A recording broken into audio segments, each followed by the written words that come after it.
So I thought I'd do a quick overview of the clothing that I'm going to be taking, or the clothing in the first couple of months at least. We're going to start next week, end of February. So this is a bit heavier for the colder weather. As we move up the trail, obviously going to want to lighten down on some of this clothing, so either I'll mail it back for a winter supply later on the trail, or I'll replace it. The main thing obviously is going to be shorts and cooler clothing, but because one of my aims is to lose weight while I'm going up the trail, I'm not going to pre-buy them and have them sitting here waiting to be shipped up. I'll just purchase them as I go along. So the first thing is my winter boots. These are a Keen boot. I see I've been wearing these in my practice. I really like these boots.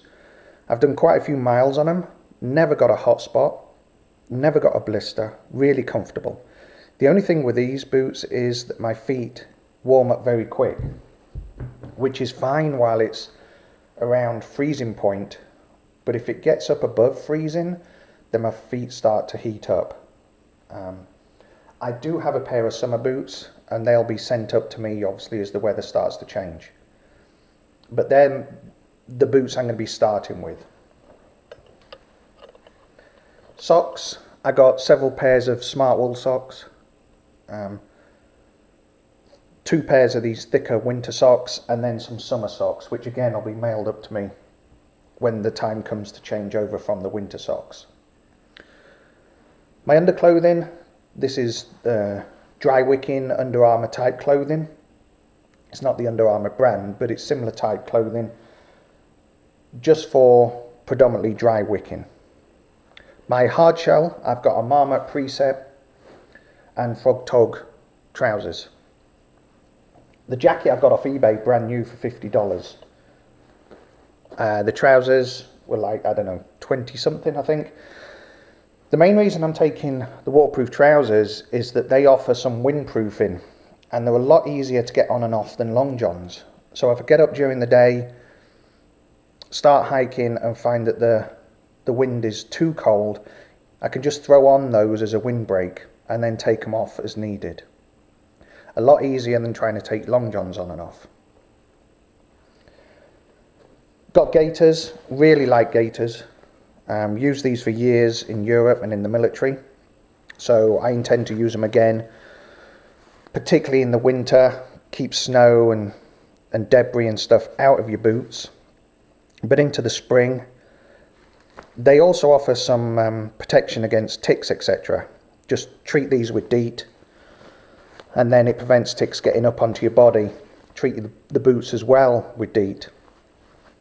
And I found that generally keeps the majority of ticks off your body.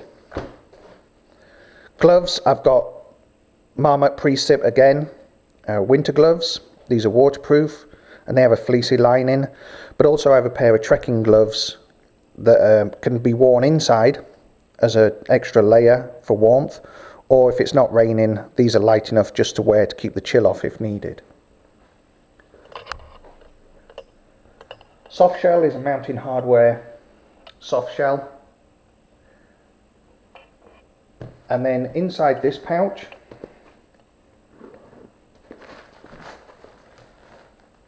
I have a hat, obviously Britican. So there's my British hat. A neck scarf. And this was got for me by a very good friend, obviously from England.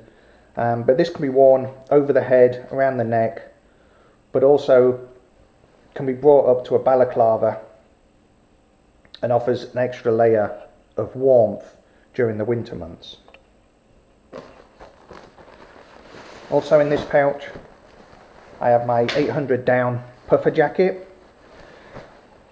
again off eBay. I think this was $50 brand new. Super warm. I've worn it just walking about, and really it's too warm just for general use.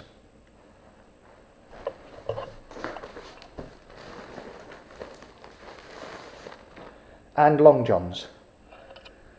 As I said, I'll use mainly the waterproof trousers for keeping my legs warm during the colder days, because they can come on and off a lot easier than long johns. If you get up in the morning and put these on, then you have to strip right off to take them off again.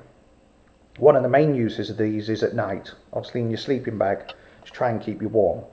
And these obviously are going to be one of the items that when it starts warming up, they'll be shipped back. And that all fits inside this stuff sack. Another hat I have is this North Face thermal hat. This was bought for me by Callum for Christmas. I have a shamar. I love shamars. I've used them all my military career. This one isn't my military one, obviously. This is one I bought 20 years ago, and it's been all over the world with me. And I've worn it regular, and you can see, still in great shape. Multi-use, head over, neck scarf. Seals the gap between your neck and the collar of your clothing to keep all the heat inside.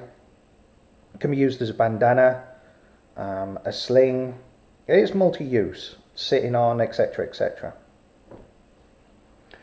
The shirt I'm using is one of these Magellan sportswear shirts. Now I know I've seen a lot of people talk about these and saying they're not good for hiking in. I've hiked miles in these, more than happy with it. Very quick drying, vents well, doesn't offer a lot of wind protection obviously, but that's what things like this soft shell is both windproof, or offers some wind protection, and also showerproof. But these dry very quickly, very easy to maintain. And the trousers initially that I'm going to be wearing are these British Army issue desert trouser. Now they're called a desert trouser. However, they're not a cool trouser. They're fairly thick, but they're a windproof, and that's what they're designed for. So in the early months, if you can see that, it's actually a windproof trouser. In the early months I'll be wearing them because for me, my concern is wind chill. And although this is a thicker material, they are a desert combat trouser, they do dry quickly, and they're very hard wearing. So again, in the early months I'll be wearing these and then shipping them back to a lighter trouser. So that's a basic overview of what I'm going to be starting with. As I said, it will change as I go up the trail, and I'll do updates as we move along. Some of this will be sent back and then mailed up for the winter changeover, which I think I've said I'm going to do at Warren before, or in New Hampshire.